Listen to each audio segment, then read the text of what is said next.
Hi all, welcome to Blasters arena. പരിശീലക രംഗത്ത് വളരെയധികം പരിചയസമ്പത്തുള്ള മലയാളി പരിശീലകനാണ് ബിനോ ജോർജ്. നമുക്കറിയാം, നേരത്തെ ഇദ്ദേഹം ഗോകുലം കേരളയെ പരിശീലിപ്പിച്ചിട്ടുണ്ട്. മാത്രമല്ല, സന്തോഷ് ട്രോഫിയിൽ അദ്ദേഹം കേരളത്തെ പരിശീലിപ്പിച്ചിരുന്നു എന്നുള്ളത് മാത്രമല്ല, കേരളത്തിന് കിരീടം നേടിക്കൊടുക്കാൻ കഴിഞ്ഞിട്ടുള്ള ഒരു പരിശീലകനാണ് ബിനോ ജോർജ്. നിലവിൽ ഈസ്റ്റ് ബംഗാളിനോടൊപ്പമാണ് അദ്ദേഹം അവിടെയുള്ളത്. അതായത് ഈസ്റ്റ് ബംഗാളിൻ്റെ അസിസ്റ്റന്റ് പരിശീലകനായിക്കൊണ്ടാണ് ബിനോ ജോർജ് പ്രവർത്തിച്ചു പോരുന്നത്. ഇപ്പോഴിതാ 2 ഓഫറുകൾ ഈ മലയാളി പരിശീലകന് ലഭിച്ചിട്ടുണ്ട് എന്നാണ് പാരലൽ സ്പോർട്സ് റിപ്പോർട്ട് ചെയ്തിട്ടുള്ളത്.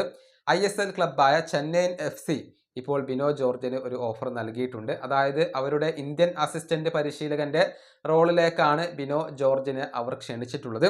ഇതിനു പുറമെ ഡയമണ്ട് ഹാർബർ FC ഇപ്പോൾ ബിനോ ജോർജിനെ ക്ഷണിച്ചിട്ടുണ്ട്. നമുക്കറിയാം, I-ലീഗ് ക്ലബ്ബാണ് ഡയമണ്ട് ഹാർബർ FC. I-ലീഗിലേക്ക് പുതുതായി കൊണ്ട് പ്രൊമോഷൻ നേടിയ ക്ലബ്ബാണ്. കിബു വിക്കൂഞ്ഞയാണ് അവരുടെ പരിശീലകനായിക്കൊണ്ട് വരുന്നത്. അദ്ദേഹത്തിൻ്റെ അസിസ്റ്റന്റ് പരിശീലകന്റെ റോളിലേക്ക് കൂടി ഇപ്പോൾ ബിനോ ജോർജിന് ക്ഷണം ലഭിച്ചിട്ടുണ്ട്. എന്നാൽ അദ്ദേഹം ഇത് സ്വീകരിക്കുമോ എന്നുള്ളതൊന്നും വ്യക്തമല്ല.